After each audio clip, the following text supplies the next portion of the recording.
Bonjour les amis. Alors aujourd'hui j'ai choisi de faire un tuto, ça sera un peu lent pour vous, mais croyez-moi vous allez apprendre à utiliser Photoshop aujourd'hui. J'espère que vous allez encourager la chaîne YouTube. Vous savez, mettre un pouce bleu, ça ne coûte pas grand chose, mais ça m'apporte moi beaucoup parce que une fois il y a beaucoup de likes, donc ça sera référencié sur YouTube et ça sera plus visible pour les gens. Du coup j'aurai plus de vues. Probablement j'aurai des publicités monétisées, comme ça je serai motivé de faire plus de vidéos. Comme je vous ai dit, donc moi je fais généralement les week-ends mes vidéos quand j'ai pas grand chose à faire. Cela m'amuse, je m'exerce aussi, je m'entraîne, je discute avec vous et voilà. Donc pourquoi je parle en français et non pas en allemand? Parce que je maîtrise le français beaucoup mieux que l'allemand, je me débrouille très bien en allemand. J'ai appris en Allemagne, je travaille en allemand, je suis allemand aussi. Mais je parle beaucoup plus le français puisque je suis d'origine tunisienne, donc voilà, c'est une deuxième langue ou bien voilà, c'est une langue officielle chez nous. Du coup, je cible plus les pays francophones. Voilà, chers amis, donc on va commencer avec ce tuto aujourd'hui et croyez-moi, vous allez commencer réellement à maîtriser Photoshop. Donc ça, c'est la plateforme de Photoshop. Il y a quelque chose de très important selon moi, c'est ici comme vous voyez, il y a fenêtre. Donc, lorsqu'on clique sur fenêtre, on trouve plusieurs rubriques. Moi, je commence toujours par action. Quand je clique sur action, ça s'affiche cette fenêtre-là. Et moi, si jamais vous ne l'avez pas ici, vous cliquez sur fenêtre, action, vous l'aurez. Et vous pouvez donc la prendre comme ça et vous la placer où vous souhaitez. Quand il y a le trait bleu, vous lâchez et voilà. Donc, action, elle s'installe. Pourquoi action pour moi c'est important? Parce que vous allez gagner beaucoup de temps. Généralement, quand vous faites des trucs ici, vous faites des fautes, vous avez envie de restaurer, revenir à la case départ, vous allez tout simplement recliquer sur votre photo et par exemple là, j'ai pris cette photo. On suppose qu'on a fait n'importe quelle modification. Je vais prendre donc un outil correcteur et je vais faire cela. Par exemple, quand c'est gâché, comme vous voyez là, il a perdu les yeux malheureusement. Je vais dans Action, que vous voyez ici. Et donc, il y a toutes les étapes que je viens de faire. Correcteur localisé, ce que je viens de faire une fois, deux fois. Donc, je peux reculer par chaque étape. Et surtout, quand je clique sur la photo, je reviens sur ma photo d'origine. Donc, moi, je trouve la rubrique donc Action. C'est quelque chose de très important. Elle aide beaucoup donc à rectifier tout de suite, à revenir sur les modifications que vous avez fait, vous n'allez rien perdre. Donc moi je vous dis, première étape à faire, c'est mettre action et c'est très important. Donc selon moi, après il y a plusieurs possibilités et il y a plusieurs accès pour y arriver. Pour quelqu'un de débutant, ce qui est important, c'est de modifier la contraste, les couleurs, tout ça. Moi je vous montre donc le premier chemin. Donc je le fais doucement, la vidéo elle est simple, je tiens à dire, moi je fais des tutos faciles. Donc vous pouvez naturellement le stopper à tout moment, regarder doucement la vidéo ou bien recommencer dès le départ et vous allez donc réussir à le faire. Donc pour traiter une photo, il faut aller dans Images parce qu'on parle d'image, c'est logique. Et dans Images, il y a Réglage qui dit Réglage, donc il dit toutes ces possibilités ici. Luminosité, contraste, niveau, courbe, exposition, vibrance, tout ce que vous pouvez imaginer. Dans luminosité et contraste, on fait un clic et il y a cette fenêtre qui s'affiche. Luminosité, bien sûr, on va vers le plus, donc plus de lumière, vers le moins, la même chose. Pour contraste aussi. Donc, des fois, on a envie de rendre, par exemple, le fond plus sombre. En même temps, on a envie que la personne soit éclairée. Donc, on va augmenter la contraste ou bien le contraste et on va augmenter aussi la luminosité. J'annule, voilà. Il y a aussi la possibilité d'avoir une petite aide. Donc, lorsqu'on clique sur cette fenêtre, il y a Auto. Quand on clique, voilà. Donc, selon Photoshop, il vous aide à maîtriser en fait le changement entre luminosité et contraste. Donc, vous faites automatique. Selon lui, il trouve ça, c'est la meilleure possibilité. Sachant que ça reste toujours le choix esthétique, il vous revient. Moi, je trouve par exemple le fond, il n'est pas assez sombre. Donc, je souhaite augmenter un peu le contraste. et je regarde un peu si l'éclairage il passe bien avec ce que je souhaite, ou bien si très surexposé, donc j'essaye de réduire un peu la luminosité. Donc moi je vous propose pour les débutants, vous faites automatique, et vous modifiez, comme ça vous aurez une orientation, vous n'êtes pas perdu. Là donc concernant la luminosité, donc ici la même chose, donc vous allez trouver courbe, donc c'est aussi donc c'est l'éclairage. Comme vous voyez ici, il y a 2 points. Si on va augmenter ici vers le haut, ça sera plutôt clair. Si on va donc à droite, donc ça va être plutôt sombre. Et ici, donc pratiquement, c'est l'exposition, c'est la même chose. Sachant qu'il y a toujours la possibilité de rajouter des points. Quand vous cliquez ici, un point et un autre, et vous pouvez donc modifier selon votre choix et selon surtout l'éclairage de la photo, parce que chaque photo elle a son éclairage. Et moi je vous dis, si vous maîtrisez pas à 100%, essayez donc de faire une sorte de S très fine, donc un point en bas, un point en haut, et vous avez donc réduire là en bas et là augmenter un peu en haut. Donc quand vous faites S, donc généralement vous n'êtes pas loin du résultat que vous souhaitez avoir. Après ici, donc il y a la modification qui concerne les couleurs de base, donc le rouge, le vert, le bleu. Donc chaque point que vous allez effectuer, il va influencer la couleur et non pas le contraste et l'éclairage et la luminosité. Voilà. Donc il y a aussi qui est important, moi je vous dis ce qui est important, c'est le noir et blanc. Toute personne donc souhaite changer la photo en noir et blanc, tout simplement il faut aller dans Images, Réglages, noir et blanc. Noir et blanc, donc ici il y a la possibilité de toucher un peu le rouge, parce que le rouge il est très important dans le noir et blanc, et un peu le jaune aussi. Donc le jaune il représente un peu l'éclairage comme vous souhaitez, comme vous voyez ici. Voilà, magenta, donc ça dépend. C'est plutôt aussi moi personnellement j'essaye de faire automatique pour avoir donc une idée à peu près quelles sont les règles de base. Après j'essaie de modifier entre le jaune et le rouge. Par exemple j'augmente et je réduis le rouge pour voir qu'est-ce que je peux avoir comme résultat. Voilà, donc c'est à vous de voir, mais vous avez compris. Donc ça se trouve dans Images, Réglages, noir et blanc. Après, ce que moi je trouve intéressant, c'est qu'il y a aussi des filtres photos. Filtre photo, donc vous allez donc cliquer ici sur la couleur et vous allez choisir ce que vous souhaitez en tant que filtre, et comme ça vous allez influencer la photo. Pourquoi je dis ça? Par exemple, même au niveau du cinéma, si vous trouvez par exemple un film qui est filmé en Europe, aux États-Unis, en Allemagne, le nord de l'Allemagne, donc il y a un peu le froid, comme vous voyez, donc c'est un peu bleu. Et si par contre un film qui est filmé en Afghanistan, je sais pas, Arabie Saoudite, dans un pays chaud, tout ça, donc ça sera plutôt donc ça sera une petite couche orange.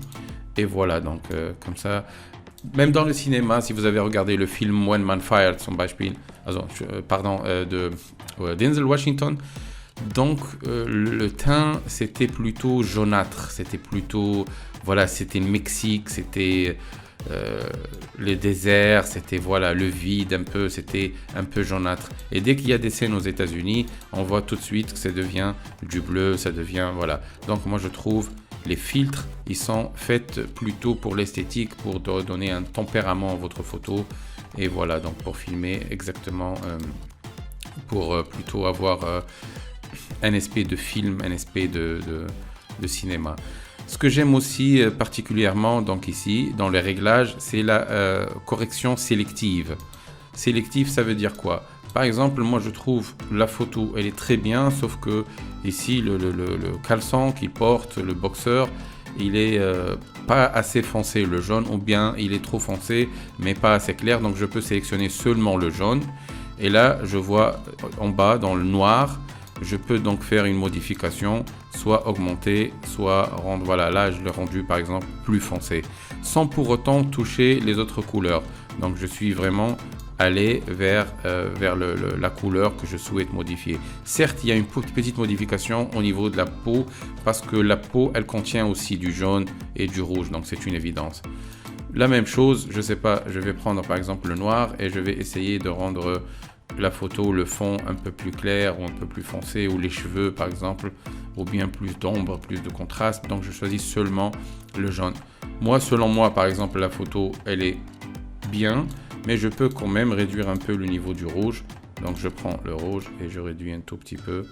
Voilà. Et après, j'ai la possibilité de faire d'autres modifications ici. Comme vous voyez, donc ça dépend. Si le visage pour moi il est bon, je peux augmenter un tout petit peu du rouge au niveau du corps, donc ça donne un peu l'air bronzé ou voilà. Donc ça reste, c'est à vous de voir. Comme vous voyez ici, donc le torse il est assez rouge, un peu orange, mais le visage il est intact. Le visage il est beaucoup plus important que le reste. Donc moi je trouve ça c'est très important pour donc les réglages selon les photos, selon donc l'amélioration et tout. Donc voilà, si on revient donc sur notre photo d'origine et on souhaite apporter des modifications, on va reprendre donc fenêtre, et dans fenêtre il y a plusieurs possibilités. Donc comme vous voyez, donc les calques, c'est très important, les calques. Donc tout ce qu'on va faire, il sera appliqué dans des calques. Ça veut dire, là par exemple, je vais détourer la tête et je veux que ça soit dans un calque indépendamment donc de la photo. Donc je vais prendre par exemple un outil de sélection, je fais un clic droit, je prends outil lasso par exemple, et je vais faire un clic avec le bouton gauche et je fais bouger la souris pour sélectionner la tête. Voilà, une fois c'est fait, regardez bien ici, c'est notre fond. Il y a ici, donc il est verrouillé, donc on ne peut pas apporter beaucoup de modifications. Par contre, quand je vais dans calque, nouveau, calque par copier, on voit qu'on a créé un nouveau calque. Et si je clique sur l'œil ici pour rendre la photo de base invisible, ce qui est possible, on va retrouver seulement la tête, que on prendra donc l'outil de sélection pour la déplacer et la placer sur un autre corps par exemple. C'est comme ça que ça se passe. Moi je l'ai fait donc d'une manière un peu brutale pour vous montrer le principe, mais avec un clic et vous donc déplacez la tête, vous pouvez la mettre là où vous souhaitez. Autre chose, il est possible donc de faire CTRL T. Avec ça vous pouvez transformer, donc modifier la taille. Par exemple, je vais prendre le corps d'une autre personne ou même d'une femme et je trouve que la tête elle est très grande. Donc je fais CTRL T et je peux modifier la forme de la tête. Aussi la rotation. Je pose ma souris ici et ça devient une petite flèche donc inclinée, et là je peux donc faire la rotation donc pour la tête. Autre chose, donc pour la rotation, là je vais cliquer sur ici pour confirmer donc ma modification. Pour pouvoir modifier aussi, donc on va dans image et on va rotation. Ici il y a la possibilité donc choisir 80 degrés à droite, à gauche, ça veut dire c'est à nous de voir, ou bien même faire un effet miroir, il regarde d'un autre côté. Donc par exemple je fais rotation horaire de 90 degrés et voilà, donc je modifie la tête. Après donc c'est à moi de voir, je peux faire par exemple CTRL T et j'augmente un tout petit peu, là il peut être allongé sur un canapé ou je sais quoi. Donc voilà, vous avez compris, c'est à vous d'avoir de faire tout ça. Donc je clique ici pour reprendre ma photo d'origine qui a été modifiée évidemment parce que j'ai changé le tout, mais là je peux supprimer mon calque parce que j'en ai pas besoin. Il faut tout simplement faire un clic dessus, glisser ici et vous voyez une corbeille, donc on pose dessus et on lâche et voilà, il est parti. Là, soit donc ma photo d'origine, soit donc je fais CTRL, je la sélectionne évidemment, je déverrouille, je fais donc CTRL T et je fais la modification de nouveau seul. Mais si on veut reprendre donc le fond aussi, ça veut dire on veut reprendre donc le format paysage, on va en parler d'ailleurs. Il faut donc tout simplement aller dans image, rotation où on était tout à l'heure, et je vais donc reprendre la forme qui était tout à l'heure. Donc je reprends celle qui est juste au-dessous. Voilà. Anti-horaire, tout à l'heure on a fait horaire, là on fait anti-horaire, ça veut dire on va réparer, on va reprendre tout ça. Donc voilà, plus ou moins, c'est les outils qu'il faut apprendre pour le moment pour pouvoir donc apporter des modifications fines et simples sur votre photo. Donc vous avez su comment modifier la couleur, comment faire beaucoup de choses. Là, je vous montre maintenant comment vous allez modifier le fond. Il y a une option très importante. Donc, on va prendre un outil de sélection, n'importe lequel, par exemple l'outil de sélection rapide. Et ici, sélectionner et masquer. On va faire un clic et on va dans cette fenêtre. Dans affichage, il y a la possibilité de choisir le fond sur lequel on veut travailler, soit donc peleur d'oignon, soit le noir, le rouge. Donc ça dépend pour vous lequel il est plus visible. Moi, je reste sur le premier. Et tout simplement, là, c'est la transparence. Si j'augmente, il n'y aura rien du tout. Sinon, il y a la photo complète. Moi, je viens ici et on va faire sélectionner un sujet. Voilà, donc Photoshop vient de faire la sélection. Il a détouré complètement le personnage. Donc, je viens dans transparence, j'augmente, on retrouve la personne parfaitement sélectionnée. On va en bas, sortie vert, on va cliquer pour choisir nouveau calque avec masque de fusion et faire OK pour retrouver donc ce qu'on vient de faire dans un calque seul, donc indépendamment de la photo d'origine. Il a créé un calque avec donc le personnage qu'on vient de créer. Tout simplement cliquer ici et on va choisir couleur unie. Là, on va prendre par exemple du rouge et on va glisser le calque sélectionné, donc la sélection, le détourage de la personne. On clique dessus, on va la poser au-dessus du rouge. Voilà, au-dessus, donc là où il y a le trait bleu, on pose et on a le personnage qui est devenu maintenant sur un fond rouge. Bien sûr, on peut toujours faire des modifications sur notre fond rouge, changer sa couleur. Donc, il faut tout simplement faire 2 clics dessus et donc soit choisir la couleur qu'on fait, soit prendre un dégradé. Donc, tout ça, il faut exercer et vous allez trouver donc le résultat qui vous convient. Tout simplement. Donc, ça pour changer le fond de la photo. Maintenant, donc, je vais par exemple faire autre chose. Je vais déplacer cette personne-là dans un autre univers. On va pour cela donc aller dans Fichier, Nouveau. Donc cette fenêtre s'affiche. On va dans Impression. Généralement, on va prendre donc le format A4 qui est le plus utilisé. Et là, donc on fait Créer. Là, on a un fond blanc. On souhaite donc poser par exemple une photo sur ce fond-là. Donc le fond, il est sélectionné. On va dans Édition. Et on va faire, donc, on va dans Édition et on va choisir, voilà, j'augmente un peu la taille de la photo pour que ça se passe bien donc, dans le cadre. Je sélectionne, là j'ai cette photo. Je reviens, j'ai envie de ramener par exemple le personnage sur ce fond-là. Je viens ici, il y a une chose très importante, là j'enlève le fond pour mieux voir. Là, ce que je vous conseille vivement de faire, c'est cliquer sur cette photo qu'on vient de créer ou de sélectionner. On va faire un clic droit et on va convertir en objet dynamique. Là, comme vous voyez, il y a une icône ici qui s'affiche. Ça veut dire qu'il est devenu un objet dynamique. C'est quoi le but de cela? D'abord, si on va ici maintenant placer un filtre, n'importe lequel. Là, donc cette icône-là, c'est pour les filtres. On va prendre par exemple...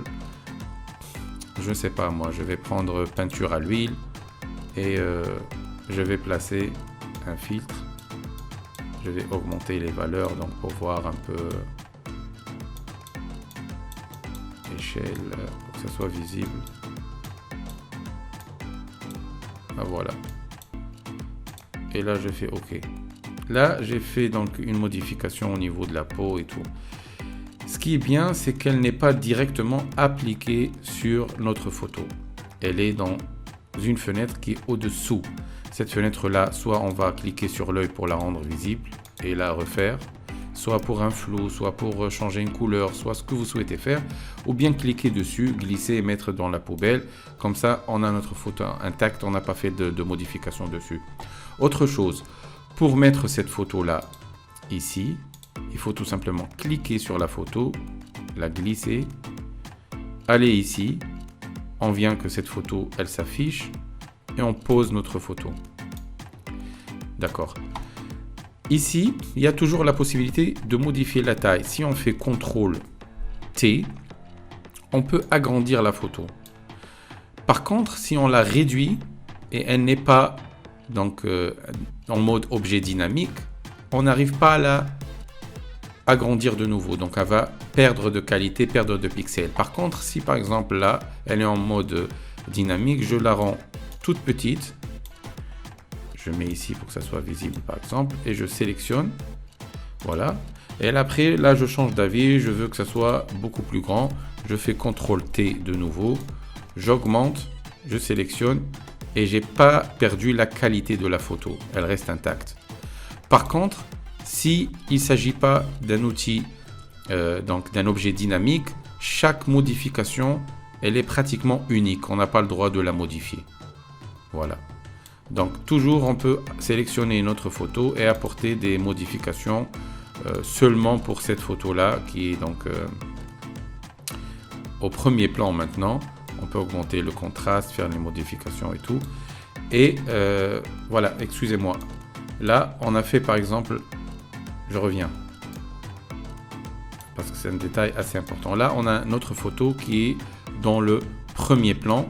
Et on souhaite par exemple le mettre dans le second plan, mais il ne sera pas visible. Donc on va cliquer ici et augmenter l'autre au-dessus. Donc là, on a notre photo, mais elle n'est pas visible. Donc on peut choisir ici un mode de fusion pour voir donc le fond et mélanger les deux photos. On fera ça dans d'autres tutos, par exemple comme ça. Et si jamais donc on souhaite montrer les deux, on prend la petite, on la pose sur la plus grande évidemment pour pouvoir voir les deux. Là aussi, je peux sélectionner ma photo là et je vais dans l'opacité et je vais réduire comme ça, donc elle sera fondue. Voilà, et enchaîner avec l'autre photo. Moi, je vous montre juste les possibilités. On va les faire par détail dans d'autres tutos. Moi, je vous demande sincèrement de mettre dans les commentaires, vous me dites qu'est-ce que vous souhaitez avoir.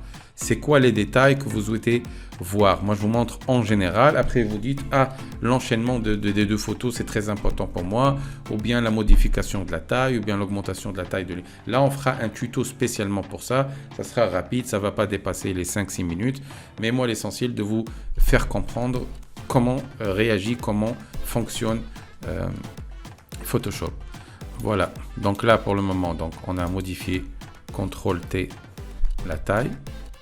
Et si je souhaite, par exemple, augmenter la contraste de cette photo-là, du jeune homme, sans pour autant toucher le fond, tout simplement, on se le sélectionne, on va ici, sur cette icône, on va dans contraste.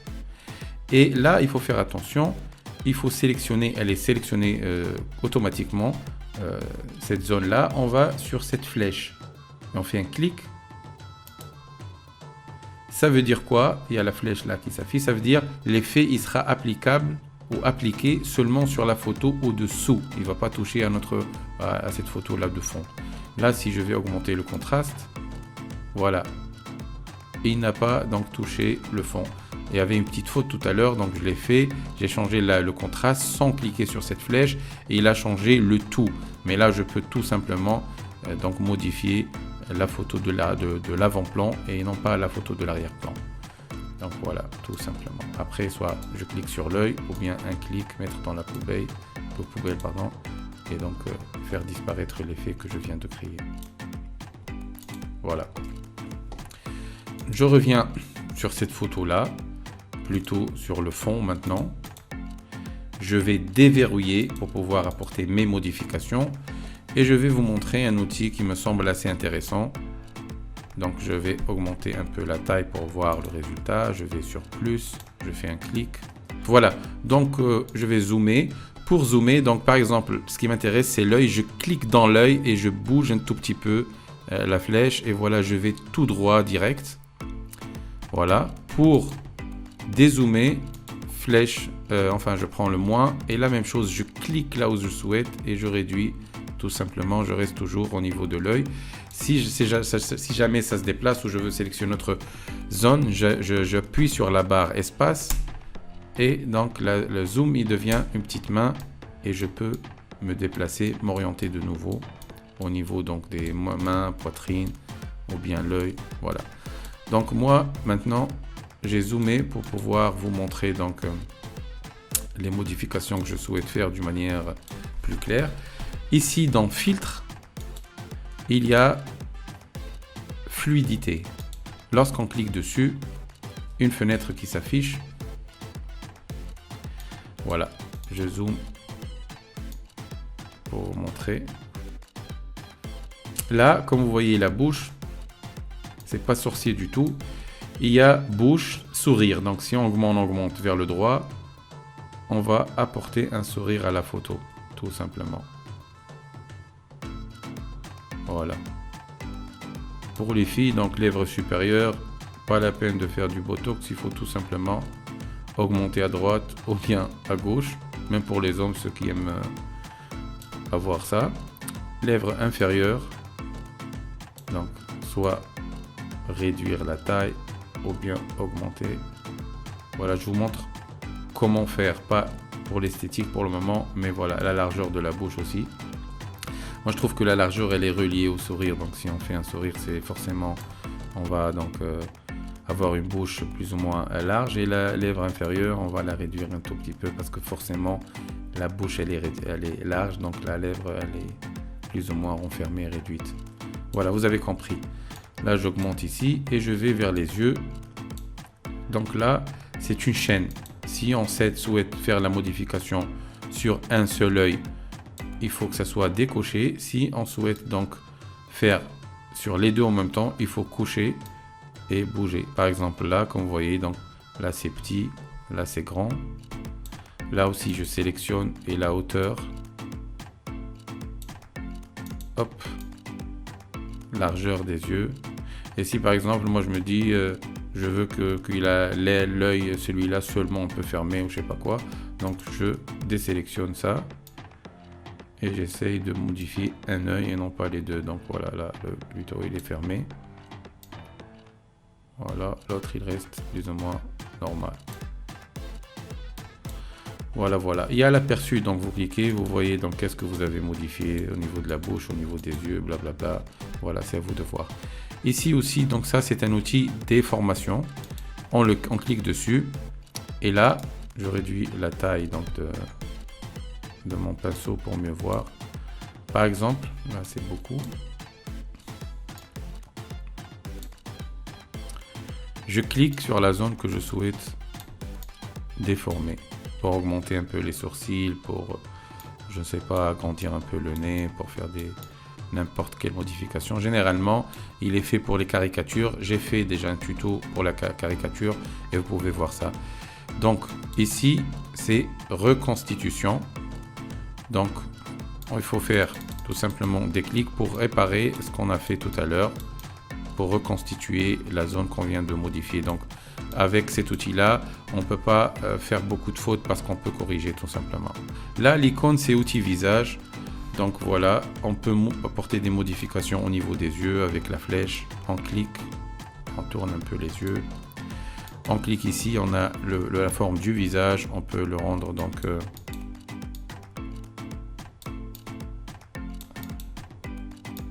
soit plus mince, soit plus large, tout simplement.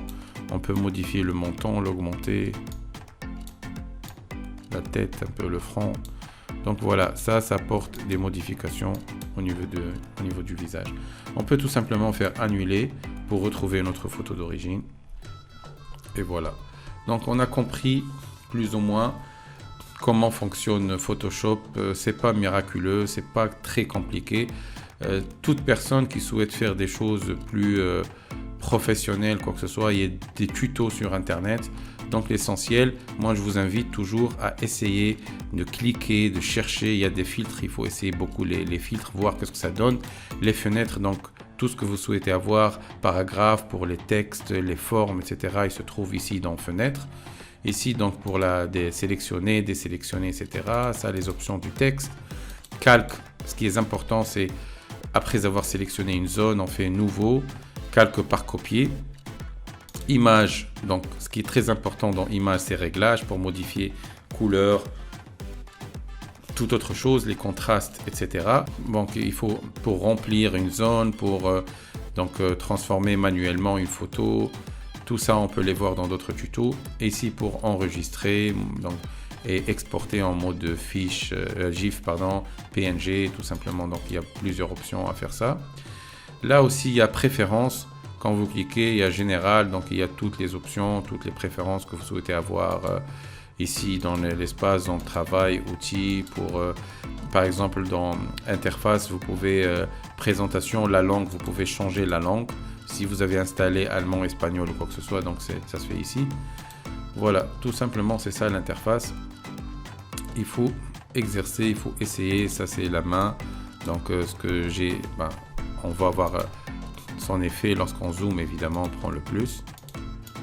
Et on zoome, et là, quand on clique sur la main, on peut déplacer, ou bien on clique tout simplement, même si on est dans zoom, on clique sur la barre espace, comme j'ai dit tout à l'heure, et on peut modifier. Ici, donc, c'est pour les couleurs, si on a envie de choisir quoi que ce soit, et prendre le saut, et donc décolorer une zone sélectionnée ou surexposée. Ça, on le verra aussi dans d'autres tutos. Voilà, chers amis, j'espère que vous allez vous abonner, vraiment, j'espère que vous allez encourager avec un pouce bleu, mettre des commentaires. Et surtout, ce que je vous demande sincèrement, moi je voulais donc vous montrer plus ou moins c'est quoi Photoshop, comment il fonctionne pour avoir une idée sur les outils de sélection, par exemple, comme on a fait tout à l'heure, de pouvoir donc déplacer la sélection, de créer un calque, tout simplement. Moi, je vous dis donc de me mettre dans un commentaire qu'est-ce que vous souhaitez apprendre exactement, qu'est-ce qu'on va faire, qu'est-ce qu'on va voir ensemble avec les détails. Je vous invite à voir aussi mes tutos parce que j'ai fait des tutos spécialisés qui ne dépassent pas les 10 minutes pour le changement d'un fond, pour le changement d'un visage, créer un sourire, rendre le fond flou d'une photo, tout ça. Donc, c'est pas miraculeux, il faut juste avoir l'envie de cliquer, l'envie d'essayer. Moi, je l'ai appris, beaucoup d'autres ils l'ont appris, donc vous pouvez tout simplement l'apprendre d'une manière facile. Moi, je complique pas les choses dans mes tutos, je fais des trucs vraiment faciles et je souhaite voir le nombre d'abonnés augmenter, le nombre de vues, l'encouragement. Comme ça, je serai vraiment content de ce que je fais et je vais avancer avec vous. Je vous dis merci beaucoup pour votre attention et bien sûr spécialement pour ceux qui sont restés jusqu'à la fin. Et je vous dis à très bientôt et à très vite dans d'autres tutos. Et j'insiste sur les commentaires pour savoir les thèmes sur lesquels je vais me baser dans les prochains tutos. Allez, au revoir, je vous embrasse très fort. Merci et au revoir. Ciao.